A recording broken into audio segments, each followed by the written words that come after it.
When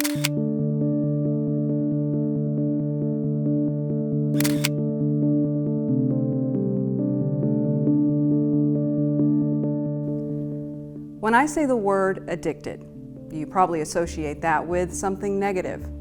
The common definition for most people, weakness.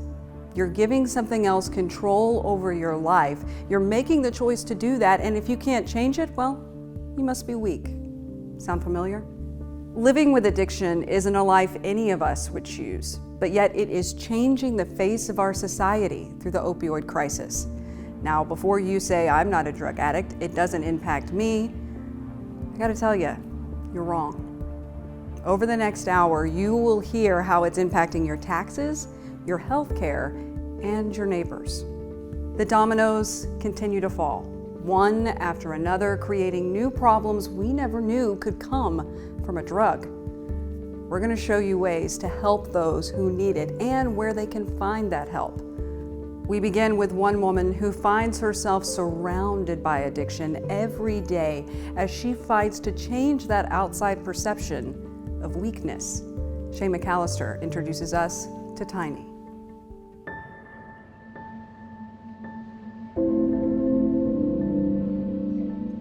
You see heroin.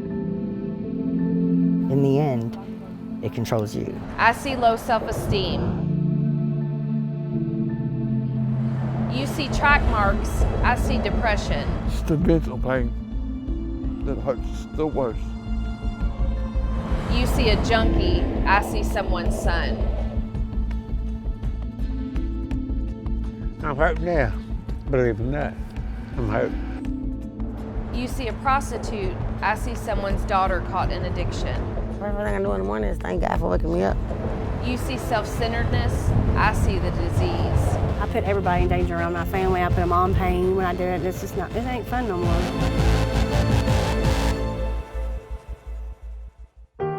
I'm Tiny Heron Markwell. When I was born, my dad was a preacher of a little church down here on 2nd and College Street. Never really had a large congregation, but the doors were always open. There was always people coming through the doors of the church that needed clothing or food. From a really early age, I learned what addiction was and what prostitution was, but I was taught to love them and not shun them. Known as Tiny, her heart is huge. I always tell people, I'm like, once your eyes are open to this need, you're not gonna be able to shut it off. She was first to find those living on the street and meet them where they're at. If you are wanting to change, you let me know. That's on you. She founded the Forgotten Louisville 14 years ago. I called it the Forgotten Louisville because we are a city full of resources. We have lots of resources for the homeless. We have lots of resources for substance use disorder, but for whatever reason, they don't get tapped into like they should. When she started, dealing with addiction was different. So when I first started doing outreach, the biggest problem that I saw here, anything with addiction, was mostly alcoholism. Now, drugs dominate the population she serves to save. I always stop and say, we're gonna do pulse checks. And I just stop and make sure I get a response. Narcan, a necessity. All of us carry Narcan now, just because we come upon an overdose. That's not uncommon that we see that. Just one dose can bring users back from the dead. When someone is new to the streets and you know what's out here, and it's like you want to swoop them up as fast as you can before the streets eat them alive. Because 9 times out of 10, they're gonna get offered some drugs, or they're gonna get approached to sell or be the mule or the middleman. And we see that happen a lot too. We're on our way back to M Street right now, which is an area that Tiny, our homeless outreach volunteer, serves often. Tiny took our team to a corner of town with a reputation.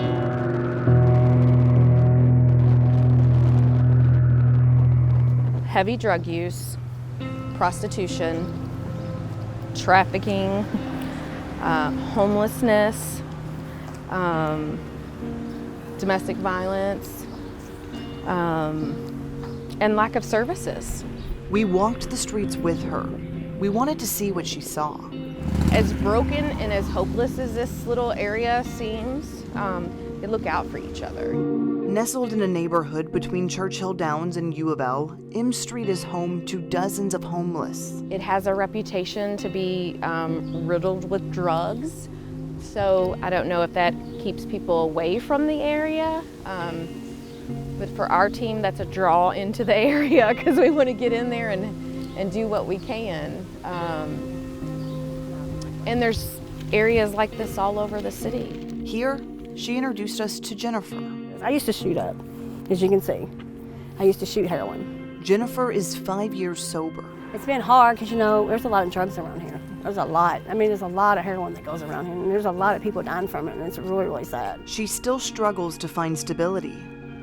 She and her fiance are homeless. We come up here, we pitch our tent, we make our beds for the night, we go to sleep, we get up the next morning, I come in here, I start my job at 8 o'clock in the morning, and I'm here till 1. My fiance goes to work at 1.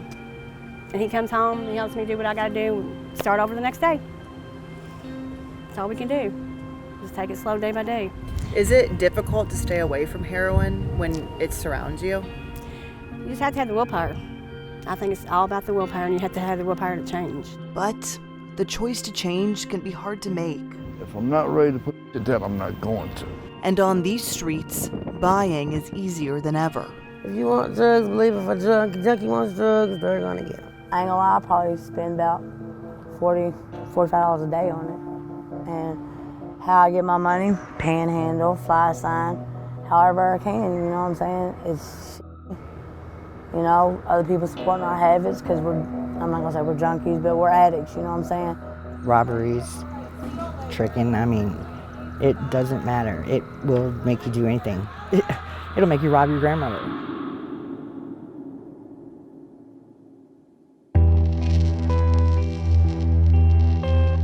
Everyone here has a story. You know, it's survival of the fittest out here. It's every man for himself out here. A beginning. I got shot in my face when I was 12. And I had to take migraine medicine. And when you're pregnant, you can't take migraine medicine, so he had to give me pain pills. One day I couldn't find none, and I asked my cousin, what does heroin make you feel like? She said like 10 Lortab 10s, and that's all she had to tell me. A middle. I've been a drug addict for 17 years. I watched my mom pass away. I watched my dad pass away from alcohol. I'm slowly watching my friends pass away too. And an end. Most people that do heroin, they want that relaxation feel, they want that painkiller feel. They nod you out, they make you sleep, forget about it. We toss people aside too easy without seeing the human being behind the mask. And lots of times with addiction, you're masking something. You're okay. Some are masking the past. Just relax, okay? Yeah, I don't like dealing with pain, and that's the way for me to cover it up is with drugs. Others are masking the fear. I just can't put myself through a sitting in a waiting room for 5 hours, just getting sick. I'm scared of the withdrawal.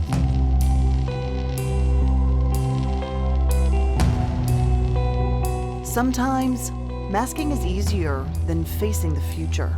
So what I'm doing now is I'm digging a hole so damn deep, man, but I'm crawling up out of it, so all right. But a path to progress isn't a straight shot. So Tiny's team turns to something else. I think this time I got 100. Harm reduction. Some people don't feel okay about harm reduction. Harm reduction to me is supporting the needle exchange program and talking about using together, don't use alone, and do you have Narcan and do you know how to administer Narcan? That does not mean I'm saying go get high. That is me saying I accept you as you are. You've shared with me what your struggles are. Let me give you some tips on at least how to be safe if you choose to do this. And the reality is people do choose to do it. So Tiny and her team just try to keep them safe. I've registered for the needle exchange myself, and I go in there and they ask me how many times a day I shoot up, and I tell them 15 times a day so that I can bring clean needles out here for these guys to access. This volunteer is years into her own sobriety, but she remembers using with a dirty needle. That was one of the last things that I did was dig through a garbage can of a house of people that I knew were shooting dope and get a dirty needle out of their garbage can. I ran bathroom cleaner through it because I thought that would kill all the infection. Sharpened it on the concrete and shot it with it. It's the dirty reality, and sometimes it's followed by a realization, the one Tiny waits for, wanting to hear those words, hoping someone asks for help. Because when somebody comes to you and says, I want help now, you've got to act now. You have to act now. Tiny takes people to detox. She finds them sober living solutions.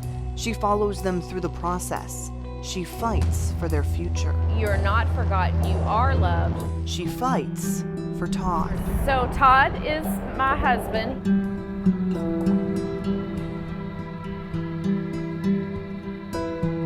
Tiny and Todd shared a love story like the ones you read about. And he and I we had a connection from the minute. And I just stuck it out with him, and you know, that was my best bud. We did everything together, like complete each other's sentences, soulmates, like we love the same type of people, we love the same way. We had just gotten married in August. Like we were in the best time of our life. He had a great job.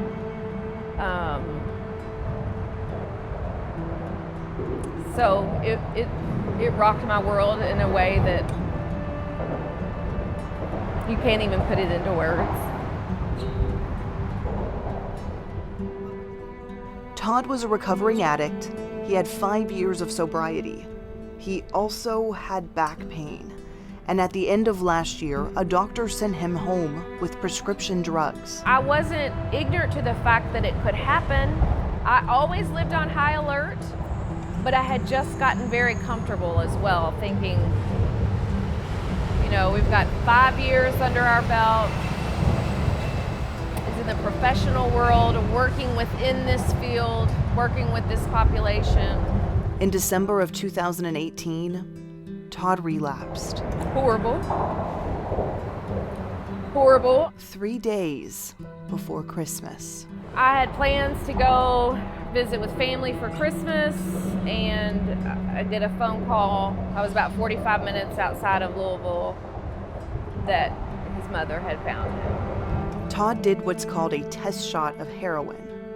Tiny says his autopsy showed that test shot was all fentanyl. I was describing grief the other day as like being in an ocean. Like I can do fine and walk out in the ocean, the waves hit me and I'm fine. Then other days I'm out there and they'll just knock me down. Todd's memory lives on through Tiny's touch. There is so much shame and guilt with the stigma of addiction that people are afraid to talk about it. And I didn't dare want my husband's legacy or life to be tarnished that way. He was a beautiful soul that loved people, that would give the shirt off of his back. He's my guardian angel now. His memory, her mission. You see the end, I see the beginning. Their battle. You see a dope fiend, I see a future success story. Our war. You see them and I see me.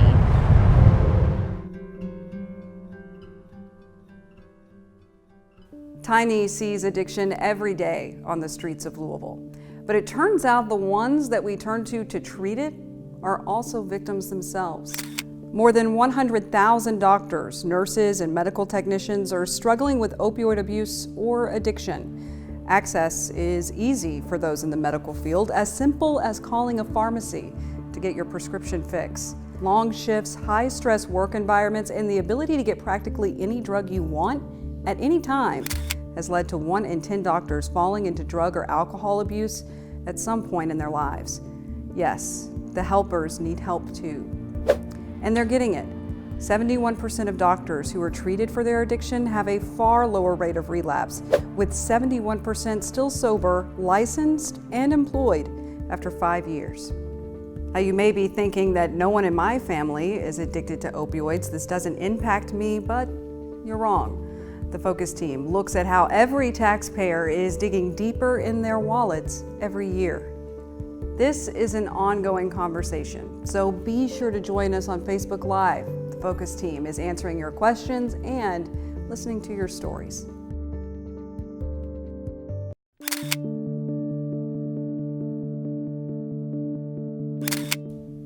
Even if you don't know anyone personally suffering from an opioid dependency, you are impacted.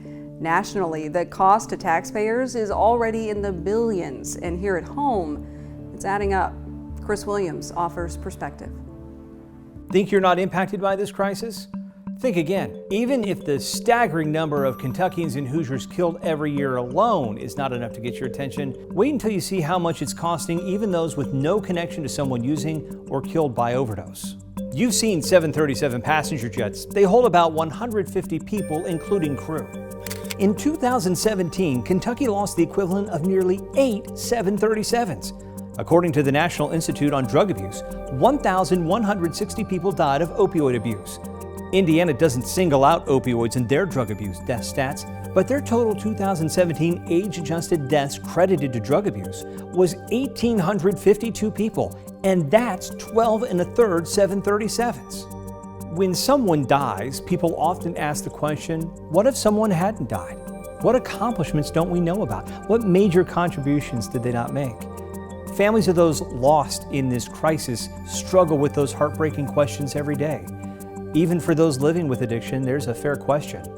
What is our society missing out on because of their absence? It's costing every Kentuckian $205 per year, every Hoosier $188 per year, according to a study by AEI, a policy think tank that calculated the cost to the criminal justice system, the healthcare system, and loss of productivity alone. In Kentucky, a state struggling with a pension debt crisis, precious resources have been pouring in to save lives that could be going to retirements. The executive director of Office of Drug Control Policy says $74 million has gone to helping them fund the fight in the past 2 state budgets. The feds have kicked in another $50 million. A large chunk of that funding goes to the life-saving drug Narcan. In 2018 alone, the Kentucky Agency for Substance Abuse Policy spent 30% of its budget on Narcan kits. The executive director told me that amounts to about $330,000. And here's why that money and more is needed. In 2017, Kentucky providers wrote 86.8 opioid prescriptions for every 100 Kentuckians. Indiana wasn't far behind at 74.2 opioid prescriptions for every 100 Hoosiers. Both of the states were well ahead of the national average, which is alarming. 58.7 opioid prescriptions were written for every 100 Americans. There are many times that the help an addict needs is right at their fingertips, but the cost is out of reach. Despite insurance options, it can be a heavy burden. The Focus team uncovers a wide range of expenses that can bankrupt any family, and those wondering if the cost to be clean is worth the price you pay. And join the conversation on Facebook Live. Our Focus team is getting answers to questions that you may have if you or a loved one is dealing with addiction. The road to recovery often begins with a person needing help. They may need help, but they also have to want it. That's the first obstacle of many others that can follow. John Charlton, here now with the cost of addiction. 13 years on the wrong road, always headed the wrong way. That's a lot of wear and tear. There's no quick fix for that. But you know, what can I do about it? Especially when a fix is all he wanted. Right. All he cared about every single day.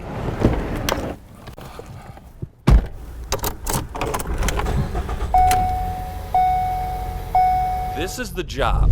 I am the shuttle driver for James Collins Downtown Ford dealership. One that he needed for more than just the money. Routine is everything. It's helping to save this 34-year-old's life. You got to fill your time with positive things. Because before, my time was filled with negative things and self-destructive things. So how did he arrive here? What did he have to leave behind to finally get to a good place?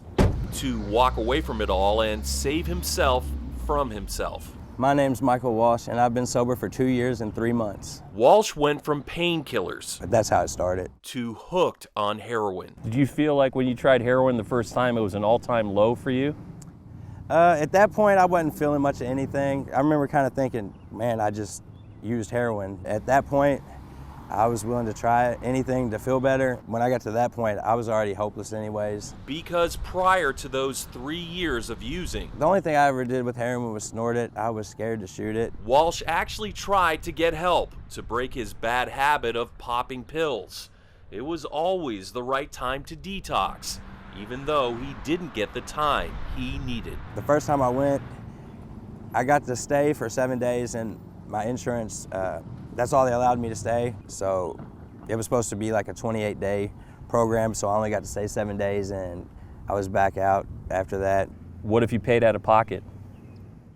It was way too expensive for out of pocket. I can't remember the exact price, but those places are not cheap. Without insurance, costs can be upwards of $500 to $700 per day for inpatient rehab. After calling the 32 facilities in the Louisville area, not all would answer our questions, but from the ones which did, Focus found there's a wide range of expenses for a wide range of services. Where one is $290 per outpatient visit, another costs $20 per group session. And where one offers 2 years of counseling for $9,000, another provides the anti-relapse drug Vivitrol for $1,300 a pop. The state is expanding care availability across the board. With a state match of $30 million in federal funding, Kentucky Health Commissioner Dr. Jeffrey Howard says outside of immediate help, there must be and will be more of an emphasis on transitional help. Once those folks are clean, can we transition them to outpatient regimens once they're not acutely addicted? We have to support the post-recovery, post-inpatient treatment aspect of care to the utmost. At one place, the Healing Place. We're completely free. There's no need to pay to stay, thanks to donations, Section 8 eligibility, and funding from Metro Corrections. You'll help people from Indiana as well? We have, yes. Yes.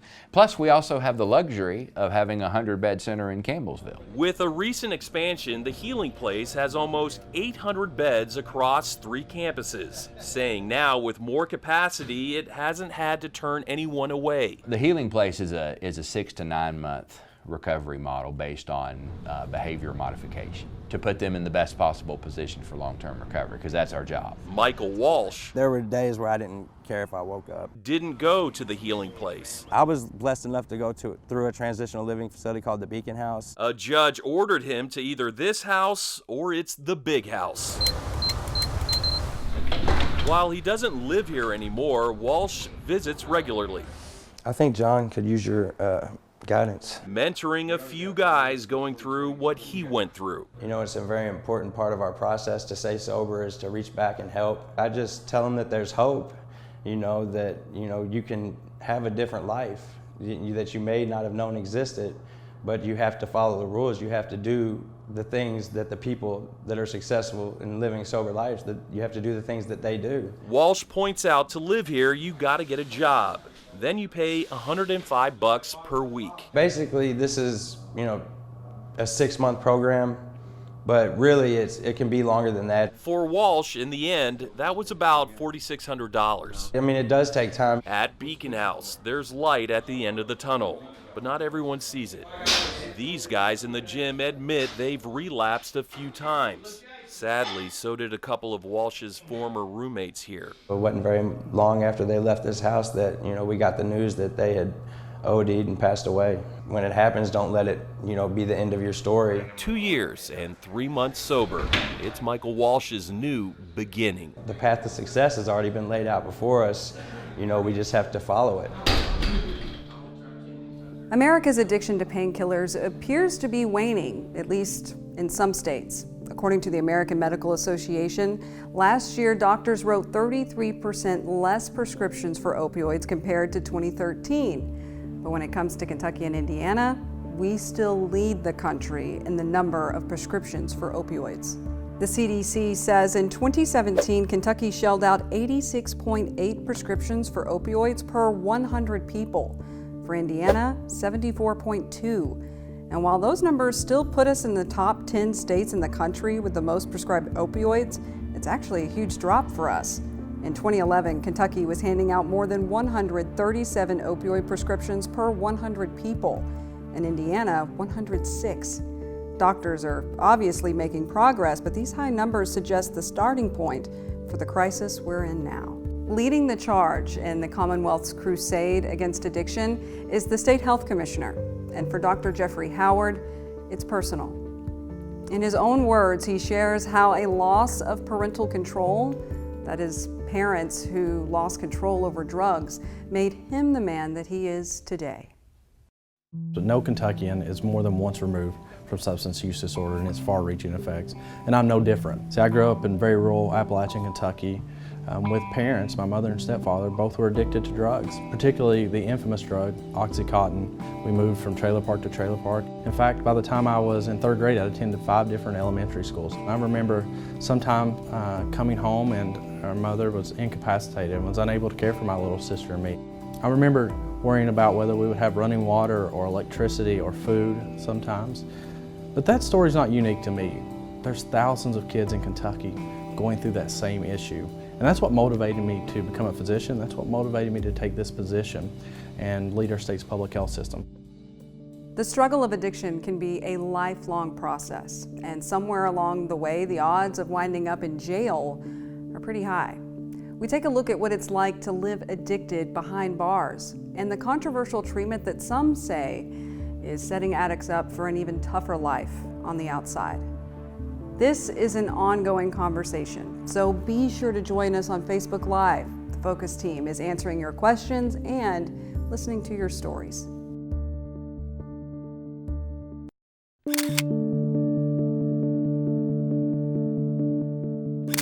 So let's take some steps back. How do opioids really impact the body and cause addiction? When it comes to addiction, the body says you don't have a choice of whether you want to use. Your brain is telling you that you need to use. People in the throes of addiction will give up everything in their lives just because their brain is telling them you only need this to survive. Heather Fountaine takes a look at how that desperation can lead addicts to a jail cell. And my face went through the windshield, the truck flipped over. For the first time, I was handed a bottle of painkillers. James Sweezy was 21 years old. Suddenly, nothing else mattered. The painkillers came before everything else in my life. In his decade of addiction, James played tag with police, arrested, bonded out again and again, until a DUI cost him 72 hours behind bars. I wasn't able to take anything, and the withdrawal symptoms kicked in. Sweezy wasn't alone. Metro Corrections Assistant Director Steve Durham says 30,000 people go through the jail every year. Nearly 10,000 go straight to detox. Any given day, between 40, 60, 80, sometimes as much as 120 individuals that are going through withdrawal here in Metro Corrections. It's a pain Imagine the worst flu you've ever had times 10. this jail is trying to take away. Medication-assisted treatment, along with counseling and recovery, is the gold standard. Medication-assisted treatment, or methadone. A red liquid and an opioid itself, taken like cough syrup. The medication does help to reduce the withdrawal symptoms that people have so that they don't experience that severe withdrawal. This is a pathway for us. Individuals coming to us, kind of a captured audience, and we have an opportunity to offer them an opportunity to change the way their life is going. The jail already administers methadone to women locked up and pregnant, but a program announced in May would extend the treatment to other inmates. You know, very quickly into the planning stage, we'll be finding ways to identify individuals who can best benefit from medication-assisted treatment. Treatment that, for some, is controversial. What's the process to determine if someone qualifies? So how are they, assessing? What's the follow-up looks like? Henry Lucas is a therapist who worked with thousands in recovery after his own journey to sobriety. Medication isn't the only treatment. Again, it's going to decrease and maybe bring some comfort to the physiological symptoms, right? But it's not the end-all, be-all. James tried methadone as a treatment. I think it can be a good thing, but they're playing with fire. And remembers the withdrawal was worse than any other opioid. An advocate for abstinence that worries about after incarceration, a costly $12 a day for a dose at local clinics. What happens when their feet hits the streets? Where is the off-ramp? Dr. Lori Kaloya with the Department of Public Health and Wellness says it depends on each person. Does there have to be an off-ramp necessarily? I think there are some people who believe that absolutely the ultimate goal is to have people be abstinent and not use any drugs at all, but I think that we are finding that that is not necessarily the case across the board. Henry believes long-term treatment is necessary no matter what, but success is subjective. If they say, well, I'm on methadone and I haven't used heroin, if that's what their goal was, is to not use heroin, then I'd say that would be a success for them. James chooses abstinence, clean and sober for 6 years, and hopes others will be able to get there too, one way or another. Is it a bad idea to put these people on in jail, to put them on something that could protect them? I don't think so. I think it's something that's going to require a lot of the jail listening to the recovery community.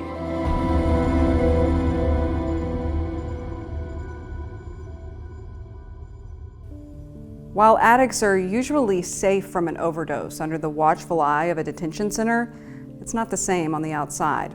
Overdoses continue to overload emergency resources.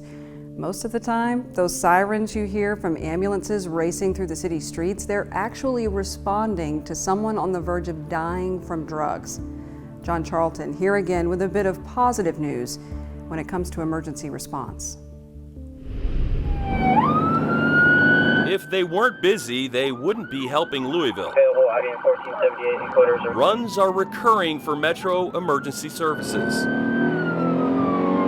with the recurring emergency being overdoses. And we gave you some medicine that only works with opiates, and then you woke up. That was Major Chris Lockett 2 years ago. You were unconscious in the car. This is him today. We certainly still respond to them on a daily basis. While the job hasn't changed, there has been some change for the better. It's trending downwards. When comparing the first 3 months of last year to the first quarter of this year. Probably around 25 to 40 cases less. That's 25 to 40 less per month.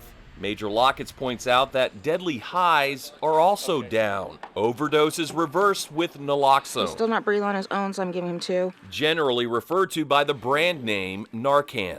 It's vitally important. A necessary expense, still accounting for much of the EMS budget. If you don't give an overdose victim Narcan and manage their airway, you ventilate them, provide them oxygen, they will become a cardiac arrest. The heroes and heroines fighting heroin, even though many of those needing saving. There was one patient that had 13 encounters. Are often the same. Does it get frustrating after a while to see the same face every time and reviving that person? Sure, it definitely can get frustrating. Every encounter is an opportunity, and that could be the time that they, make that change and turn their life around and kick the habit, so to speak, or, decide that they want to get help. Second chances, often needing third, fourth, or even more chances. They are the most innocent among us. Babies born fighting for their lives, how hospitals are helping children born addicted. And join the conversation on Facebook Live. Our focus team is getting answers to questions that you may have if you or a loved one is dealing with addiction.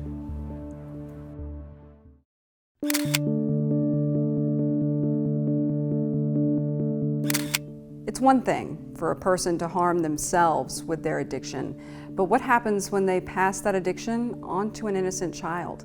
Pregnant women addicted to opioids are passing that physical need for the drug on to their babies. And when those babies are born, they suffer, physically suffer. But not alone. Meet one woman who is doing everything that she can to help these babies heal from addiction in just the first few weeks of their lives. You're gonna be okay. You're gonna be okay. They call her the baby whisperer. Yeah. I promise you're going to be okay.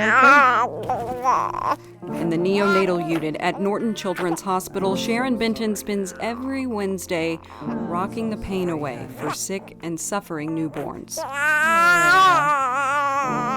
It's just a wonderful way of touching children's lives who will never know you touched them, but that you can love and love and love and help them as they work through this illness to be able to become whole.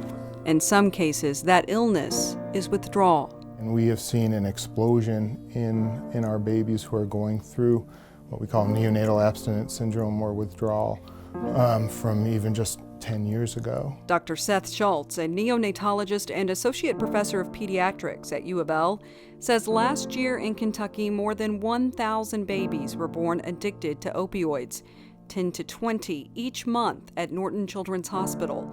Much like their mothers, these newborns find themselves in severe withdrawal without the fix they're accustomed to in the womb. Babies can have a wide variety of different symptoms. A lot depends on the medication or the drug that mom was using. But they can have problems with their sleep cycle. They can be very irritable.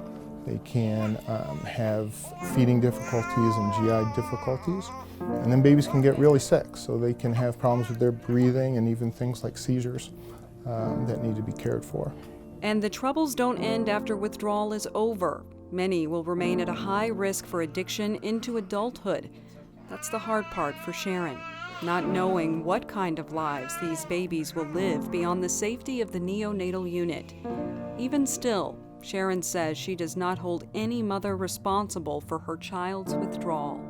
More feeling sorry for mothers and what they're missing out on in terms of their babies being so young, and they're probably at a point or a stage in their life where they can't really love or care as much as they would like to or can because of the addiction. And so I mostly pray for them and pray for these little ones that hopefully they will be able to fight that addiction. I know it's a tough thing in our society right now, and will continue to be probably until we find ways of working with it and curing it maybe, or doing something. Police departments across the country are changing their approach when it comes to dealing with opioids. Realizing they couldn't arrest their way out of the problem, they've become a safe haven for those needing help. The Angel program allows drug users to come to police for help getting into treatment. Officers were witnessing the skyrocketing number of overdose deaths, along with a dramatic increase in crime, but oftentimes, police officers found themselves arresting the same people over and over again. With that, the conversation changed about law enforcement's role in dealing with opioid use. They decided change the approach, stop the cycle. We'd make every attempt to try to get people into a treatment resource in lieu of having to go back down the same roads that they've always been down inside of the criminal justice system, because we want people to get to the end, that they don't have to go down those roads again, that they can have those access to recovery that they weren't able to get to before. The Angel program launched in Kentucky at the Jeffersontown Police Department in 2016. It's now being implemented in several departments across the Commonwealth, including the Kentucky State Police. If you or a family member need help, you can always reach out to your state or local police department. Families are affected all across the country. Parents dealing with children addicted to opioids. Their story in their own words. This is an ongoing conversation, so be sure to join us on Facebook Live. The Focus team is answering your questions and listening to your stories.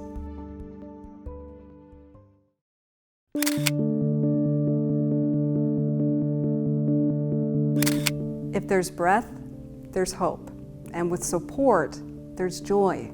The proof is across Louisville. Nar-Anon is an anonymous support group for families of addicts. What began as just one meeting a week has now turned into 4, with more and more people being affected. Cameras usually aren't allowed inside these meetings, but tonight, a glimpse at how it's changing lives.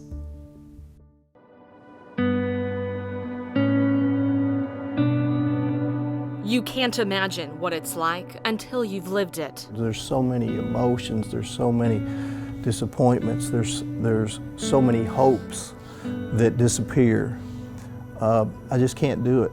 And so, but inside these rooms, every single person understands what that's like. To lose yourself while trying to save another. Heroin in particular was my family member's drug of choice. Started out meth, turned into heroin.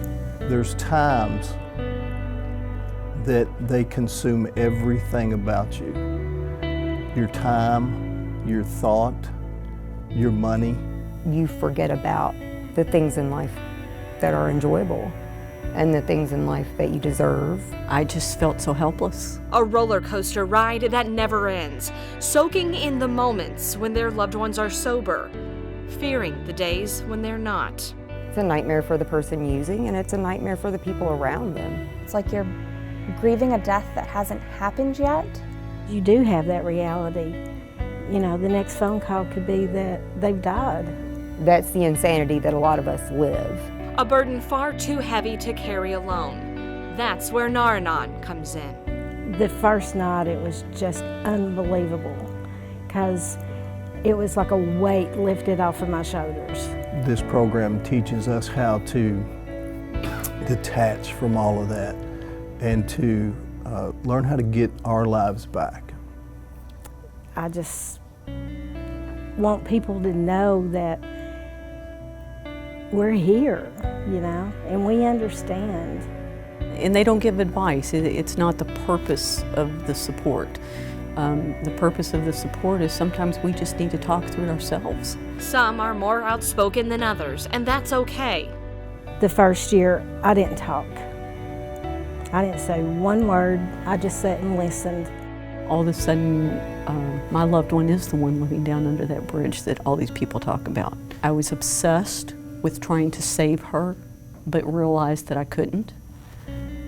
And I needed the wisdom of the other people in these meetings that had experienced this before to help me figure out how to survive it. Working the 12 steps has allowed me to release my addict and realize I can't control it, I can't cure it. But they can find peace and help others in the process.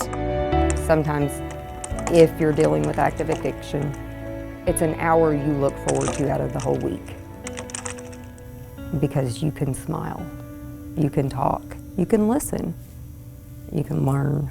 Addiction sucks, but this fellowship there's joy here. There's hope.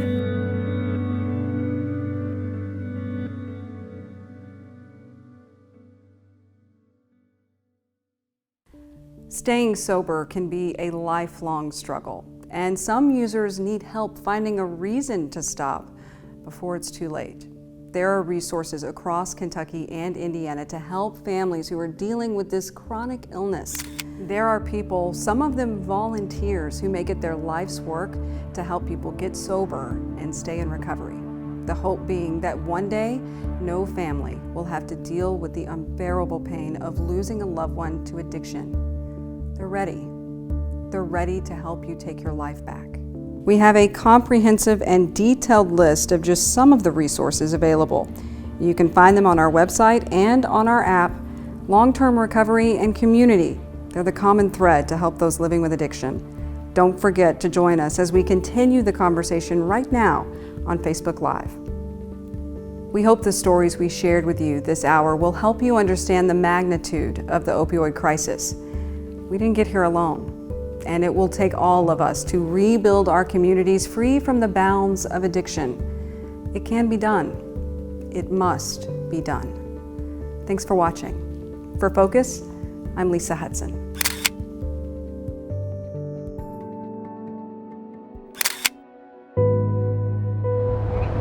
If you're alive, there is hope. If you're alive, there's hope. If you are alive, there's hope. If you are alive, there's hope. If you're alive, there's hope. If I'm alive and I'm doing this thing, then there's definitely hope.